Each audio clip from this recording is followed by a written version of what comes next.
Chapter 5. The 5 Orange Pips.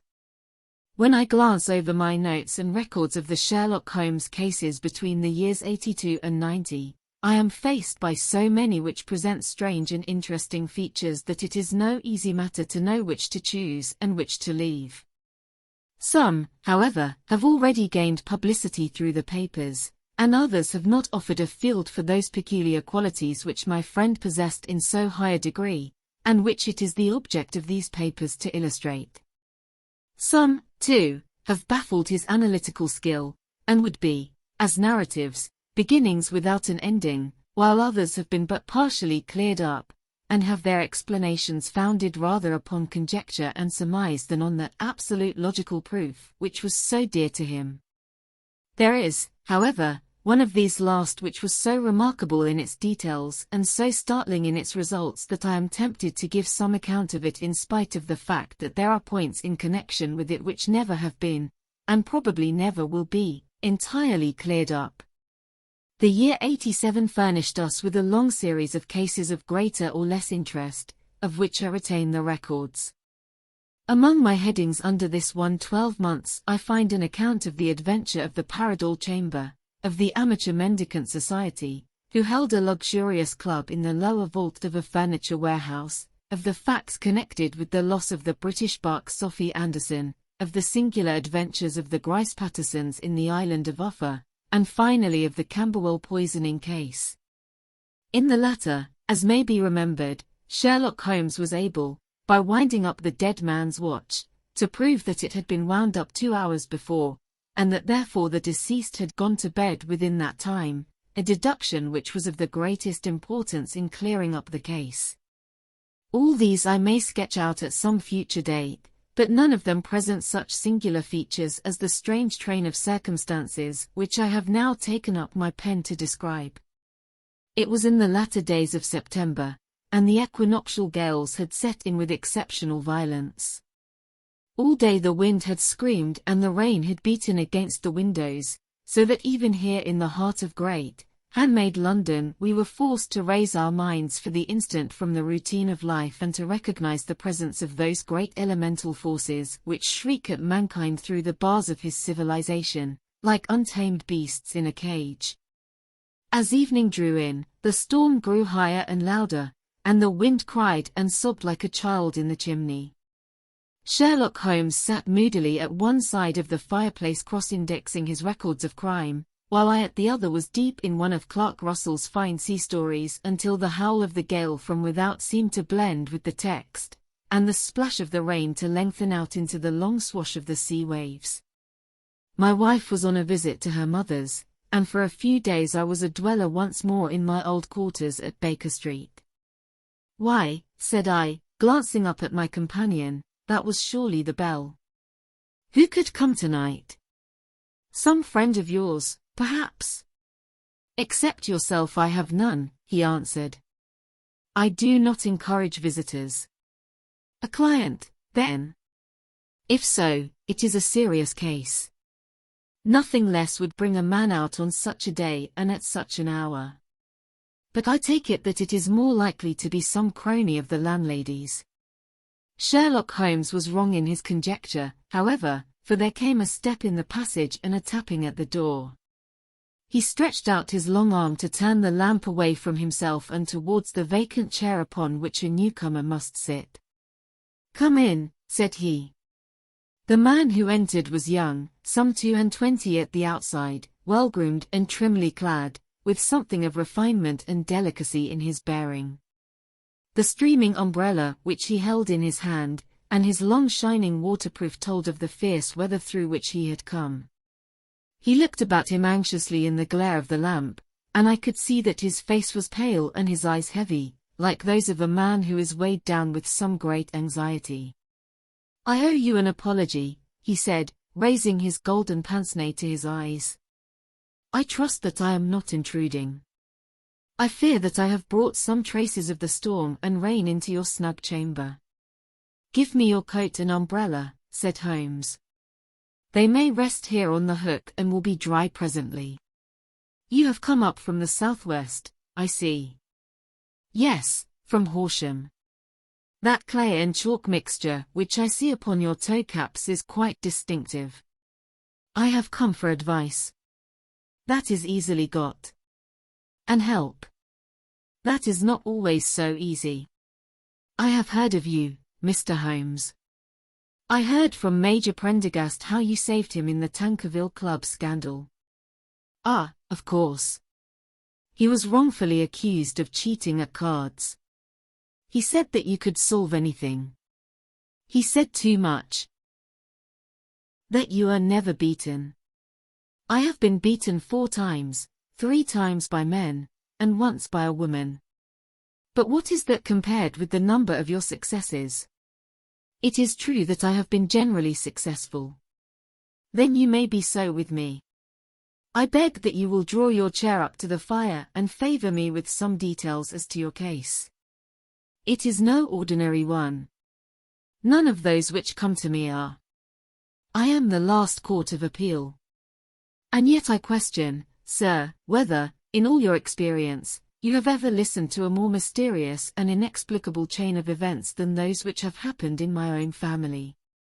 You fill me with interest, said Holmes. Pray give us the essential facts from the commencement, and I can afterwards question you as to those details which seem to me to be most important. The young man pulled his chair up and pushed his wet feet out towards the blaze. My name, said he, is John Openshaw, but my own affairs have, as far as I can understand, little to do with this awful business. It is a hereditary matter, so in order to give you an idea of the facts, I must go back to the commencement of the affair. You must know that my grandfather had 2 sons, my uncle Elias and my father Joseph. My father had a small factory at Coventry, which he enlarged at the time of the invention of bicycling. He was a patentee of the Openshaw unbreakable tire, and his business met with such success that he was able to sell it and to retire upon a handsome competence. My uncle Elias emigrated to America when he was a young man and became a planter in Florida, where he was reported to have done very well. At the time of the war he fought in Jackson's army, and afterwards under Hood, where he rose to be a colonel. When Lee laid down his arms my uncle returned to his plantation, where he remained for 3 or 4 years. About 1869 or 1870 he came back to Europe and took a small estate in Sussex, near Horsham. He had made a very considerable fortune in the States, and his reason for leaving them was his aversion to the Negroes, and his dislike of the Republican policy in extending the franchise to them. He was a singular man, fierce and quick-tempered, very foul-mouthed when he was angry, and of a most retiring disposition. During all the years that he lived at Horsham, I doubt if ever he set foot in the town. He had a garden and 2 or 3 fields round his house, and there he would take his exercise, though very often for weeks on end he would never leave his room. He drank a great deal of brandy and smoked very heavily, but he would see no society and did not want any friends, not even his own brother. He didn't mind me, in fact, he took a fancy to me, for at the time when he saw me first I was a youngster of 12 or so. This would be in the year 1878, after he had been 8 or 9 years in England. He begged my father to let me live with him and he was very kind to me in his way. When he was sober he used to be fond of playing backgammon and draughts with me, and he would make me his representative both with the servants and with the tradespeople, so that by the time that I was 16 I was quite master of the house. I kept all the keys and could go where I liked and do what I liked, so long as I did not disturb him in his privacy. There was one singular exception, however, for he had a single room, a lumber room up among the attics, which was invariably locked, and which he would never permit either me or anyone else to enter. With a boy's curiosity I have peeped through the keyhole, but I was never able to see more than such a collection of old trunks and bundles as would be expected in such a room. One day, it was in March, 1883, a letter with a foreign stamp lay upon the table in front of the Colonel's plate. It was not a common thing for him to receive letters, for his bills were all paid in ready money, and he had no friends of any sort. "From India," said he as he took it up, Pondicherry postmark. What can this be? Opening it hurriedly, out there jumped 5 little dried orange pips, which pattered down upon his plate. I began to laugh at this, but the laugh was struck from my lips at the sight of his face. His lip had fallen, his eyes were protruding, his skin the color of putty, and he glared at the envelope which he still held in his trembling hand. K, he shrieked, and then, my God, my sins have overtaken me. What is it, uncle? I cried. Death, said he, and rising from the table he retired to his room, leaving me palpitating with horror. I took up the envelope and saw scrawled in red ink upon the inner flap, just above the gum, the letter K 3 times repeated. There was nothing else save the 5 dried pips. What could be the reason of his overpowering terror? I left the breakfast table, and as I ascended the stair I met him coming down with an old rusty key, which must have belonged to the attic, in one hand, and a small brass box, like a cash box, in the other. They may do what they like, but I'll checkmate them still, said he with an oath. Tell Mary that I shall want a fire in my room today, and send down to Fordham, the Horsham lawyer. I did as he ordered, and when the lawyer arrived I was asked to step up to the room. The fire was burning brightly, and in the grate there was a mass of black, fluffy ashes, as of burned paper, while the brass box stood open and empty beside it. As I glanced at the box I noticed, with a start, that upon the lid was printed the treble K which I had read in the morning upon the envelope. I wish you, John, said my uncle, to witness my will. I leave my estate, with all its advantages and all its disadvantages, to my brother, your father, whence it will, no doubt, descend to you. If you can enjoy it in peace, well and good. If you find you cannot, take my advice, my boy, and leave it to your deadliest enemy. I am sorry to give you such a two-edged thing, but I can't say what turn things are going to take. Kindly sign the paper where Mr. Fordham shows you. I signed the paper as directed, and the lawyer took it away with him. The singular incident made, as you may think, the deepest impression upon me, and I pondered over it and turned it every way in my mind without being able to make anything of it. Yet I could not shake off the vague feeling of dread which it left behind, though the sensation grew less keen as the weeks passed and nothing happened to disturb the usual routine of our lives. I could see a change in my uncle, however. He drank more than ever, and he was less inclined for any sort of society. Most of his time he would spend in his room, with the door locked upon the inside, but sometimes he would emerge in a sort of drunken frenzy and would burst out of the house and tear about the garden with a revolver in his hand, screaming out that he was afraid of no man, and that he was not to be cooped up, like a sheep in a pen, by man or devil. When these hot fits were over, however, he would rush tumultuously in at the door, unlock and bar it behind him, like a man who can brazen it out no longer against the terror which lies at the roots of his soul. At such times I have seen his face, even on a cold day, glisten with moisture, as though it were new raised from a basin. Well, to come to an end of the matter, Mr. Holmes, and not to abuse your patience, there came a night when he made one of those drunken sallies from which he never came back.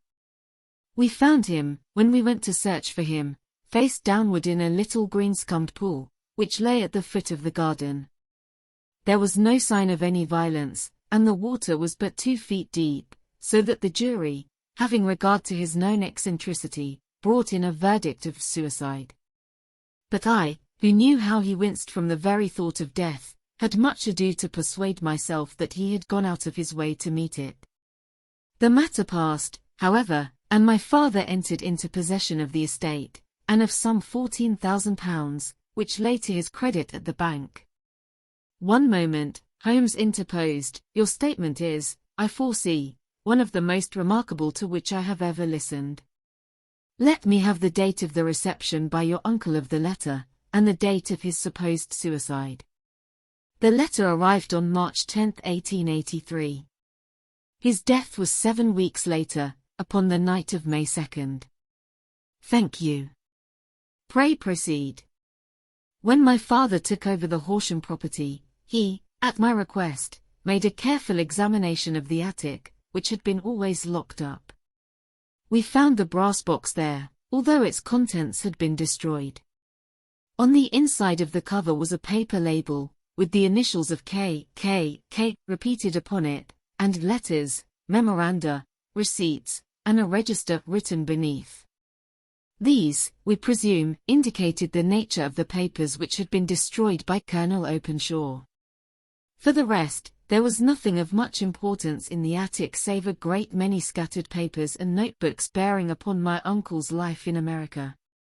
Some of them were of the war time and showed that he had done his duty well and had borne the repute of a brave soldier.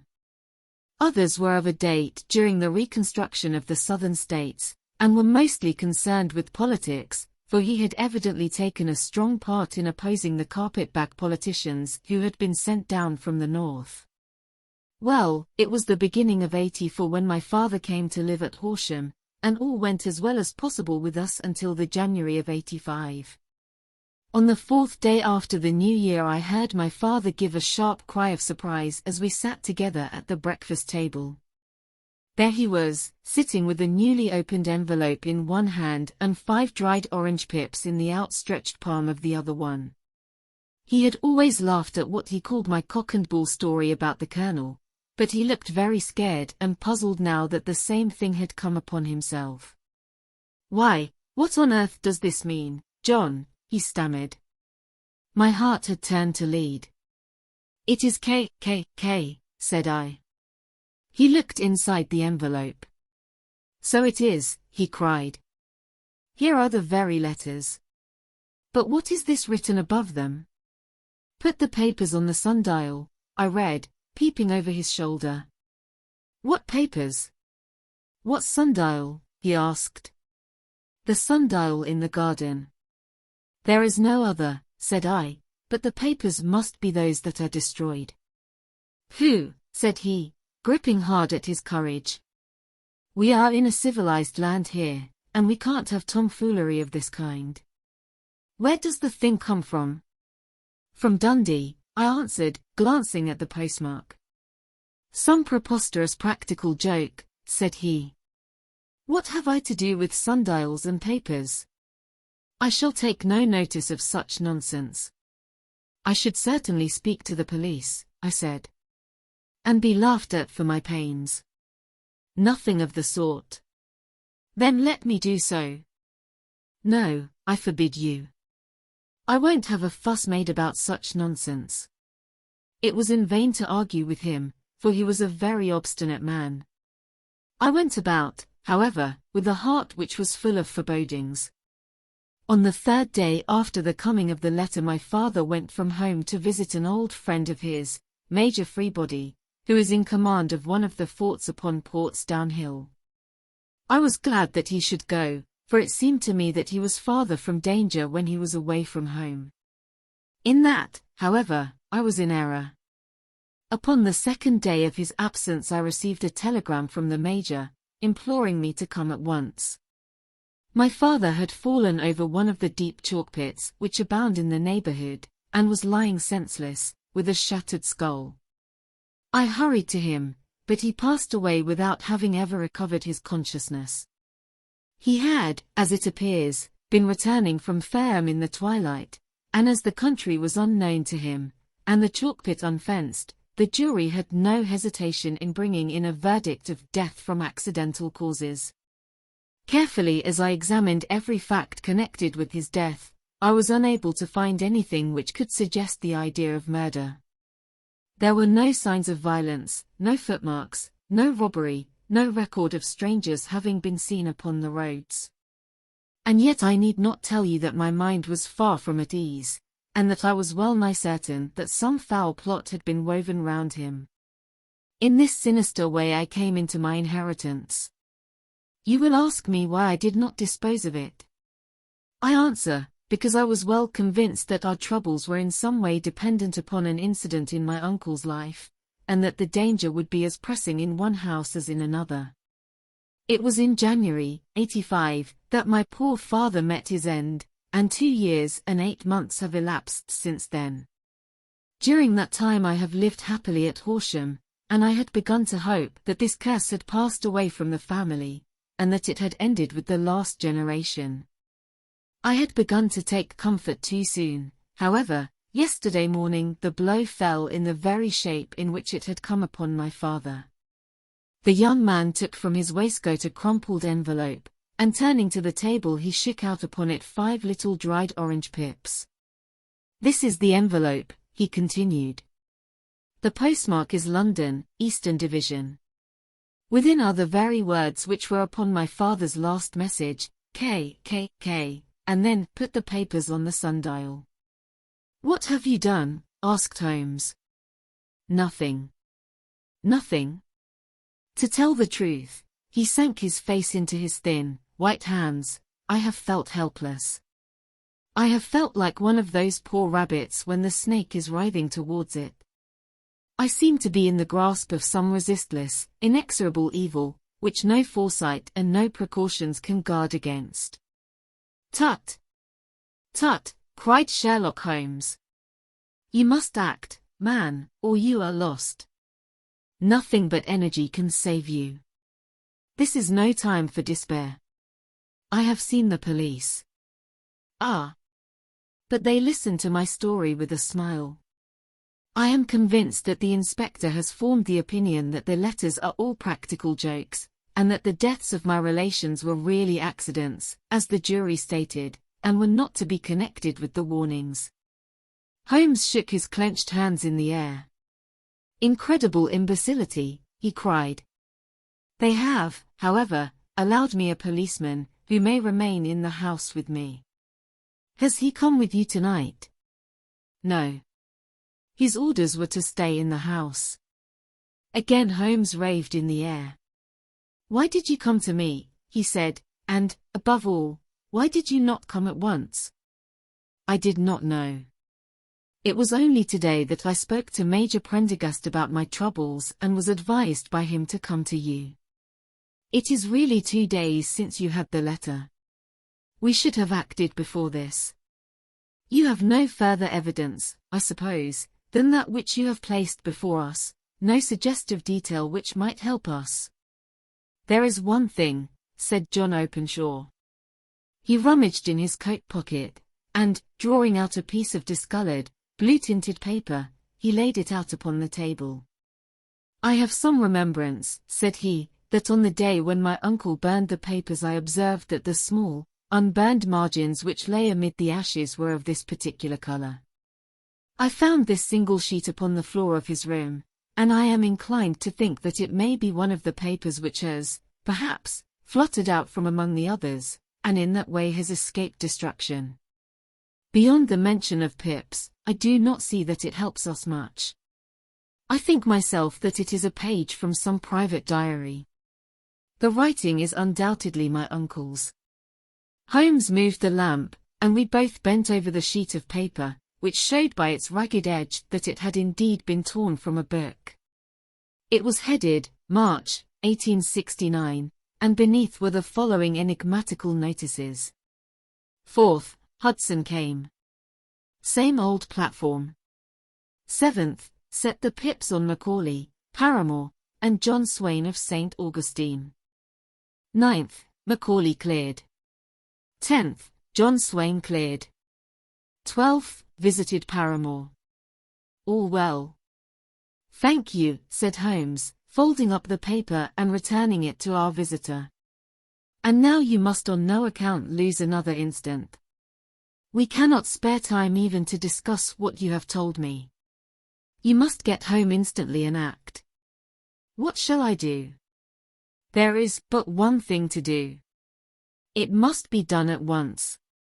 You must put this piece of paper which you have shown us into the brass box which you have described. You must also put in a note to say that all the other papers were burned by your uncle, and that this is the only one which remains. You must assert that in such words as will carry conviction with them. Having done this, you must at once put the box out upon the sundial, as directed. Do you understand?" "Entirely." Do not think of revenge, or anything of the sort, at present. I think that we may gain that by means of the law, but we have our web to weave, while theirs is already woven. The first consideration is to remove the pressing danger which threatens you. The second is to clear up the mystery and to punish the guilty parties. I thank you, said the young man, rising and pulling on his overcoat. You have given me fresh life and hope. I shall certainly do as you advise. Do not lose an instant. And, above all, take care of yourself in the meanwhile, for I do not think that there can be a doubt that you are threatened by a very real and imminent danger. How do you go back? By train from Waterloo. It is not yet 9. The streets will be crowded, so I trust that you may be in safety. And yet you cannot guard yourself too closely. I am armed. That is well. Tomorrow I shall set to work upon your case. I shall see you at Horsham, then. No, your secret lies in London. It is there that I shall seek it. Then I shall call upon you in a day, or in 2 days, with news as to the box and the papers. I shall take your advice in every particular. He shook hands with us and took his leave. Outside the wind still screamed and the rain splashed and pattered against the windows. This strange, wild story seemed to have come to us from amid the mad elements, blown in upon us like a sheet of seaweed in a gale, and now to have been reabsorbed by them once more. Sherlock Holmes sat for some time in silence, with his head sunk forward and his eyes bent upon the red glow of the fire. Then he lit his pipe, and leaning back in his chair he watched the blue smoke rings as they chased each other up to the ceiling. I think, Watson, he remarked at last, that of all our cases we have had none more fantastic than this. Save, perhaps, the sign of 4. Well, yes. Save, perhaps, that. And yet this John Openshaw seems to me to be walking amid even greater perils than did the Sholtos. But have you, I asked, formed any definite conception as to what these perils are? There can be no question as to their nature, he answered. Then what are they? Who is this K, and why does he pursue this unhappy family? Sherlock Holmes closed his eyes and placed his elbows upon the arms of his chair, with his fingertips together. The ideal reasoner, he remarked, would, when he had once been shown a single fact in all its bearings, deduce from it not only all the chain of events which led up to it but also all the results which would follow from it. As Cuvier could correctly describe a whole animal by the contemplation of a single bone, so the observer who has thoroughly understood one link in a series of incidents should be able to accurately state all the other ones, both before and after. We have not yet grasped the results which the reason alone can attain to. Problems may be solved in the study which have baffled all those who have sought a solution by the aid of their senses.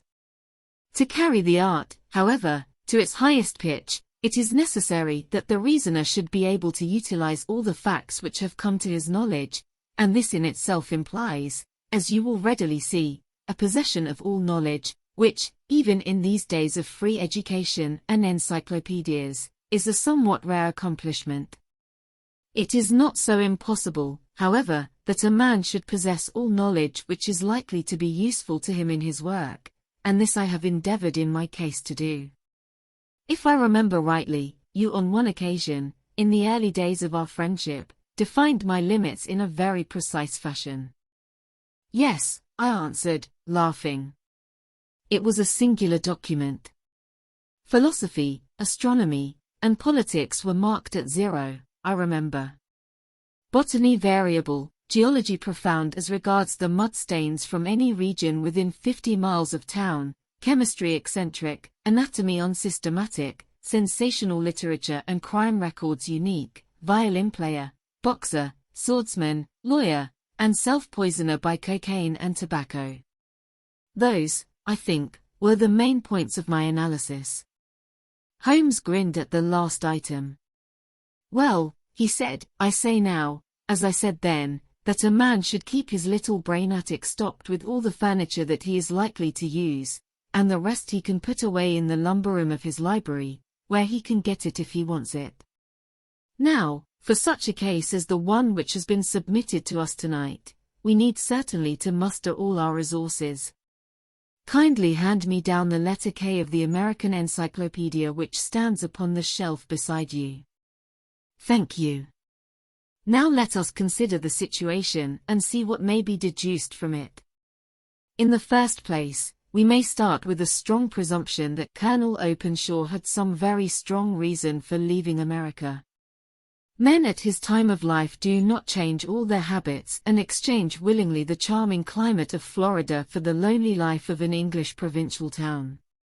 His extreme love of solitude in England suggests the idea that he was in fear of someone or something, so we may assume as a working hypothesis that it was fear of someone or something which drove him from America. As to what it was he feared, we can only deduce that by considering the formidable letters which were received by himself and his successors. Did you remark the postmarks of those letters? The first was from Pondicherry, the second from Dundee, and the third from London. From East London. What do you deduce from that? They are all seaports. That the writer was on board of a ship. Excellent.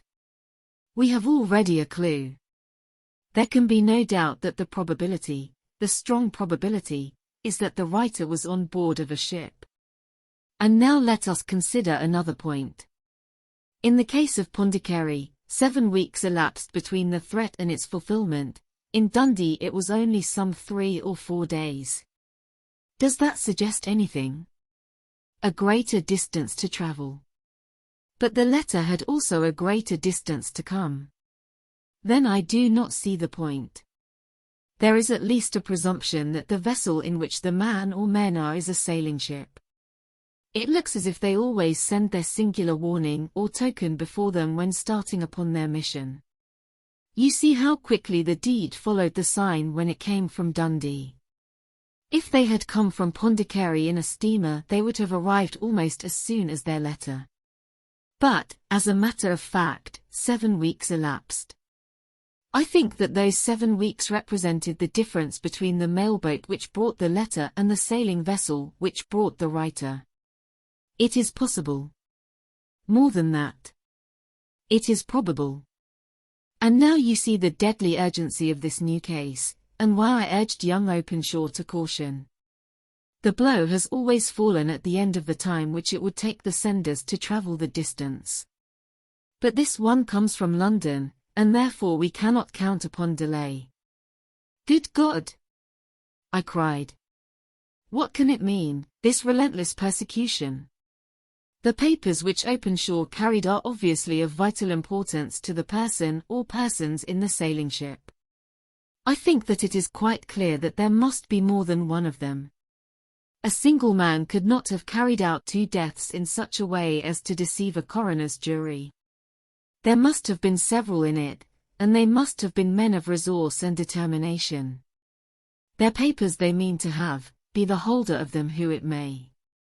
In this way you see K ceases to be the initials of an individual and becomes the badge of a society. But of what society? Have you never, said Sherlock Holmes, bending forward and sinking his voice, have you never heard of the Ku Klux Klan? I never have. Holmes turned over the leaves of the book upon his knee. Here it is, said he presently. Ku Klux Klan.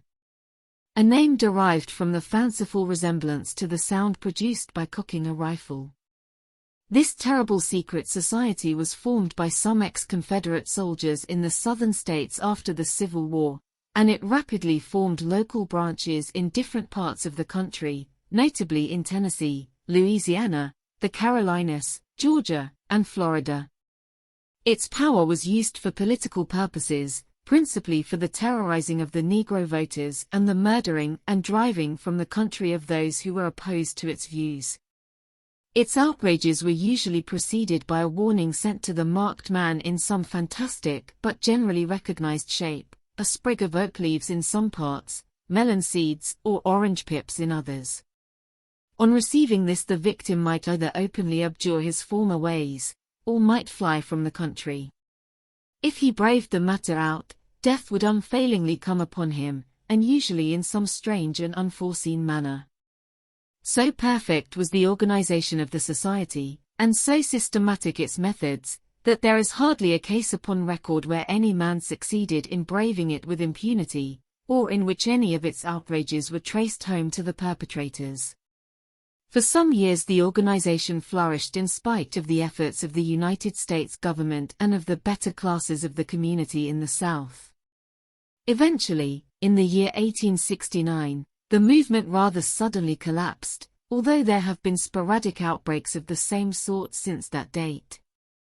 "You will observe," said Holmes, laying down the volume, "that the sudden breaking up of the society was coincident with the disappearance of Openshaw from America with their papers. It may well have been cause and effect. It is no wonder that he and his family have some of the more implacable spirits upon their track. You can understand that this register and diary may implicate some of the first men in the South, and that there may be many who will not sleep easy at night until it is recovered. Then the page we have seen is such as we might expect. It ran, if I remember right, sent the pips to A, B, and C, that is, sent the society's warning to them. Then there are successive entries that A and B cleared, or left the country, and finally that C was visited, with, I fear, a sinister result for C.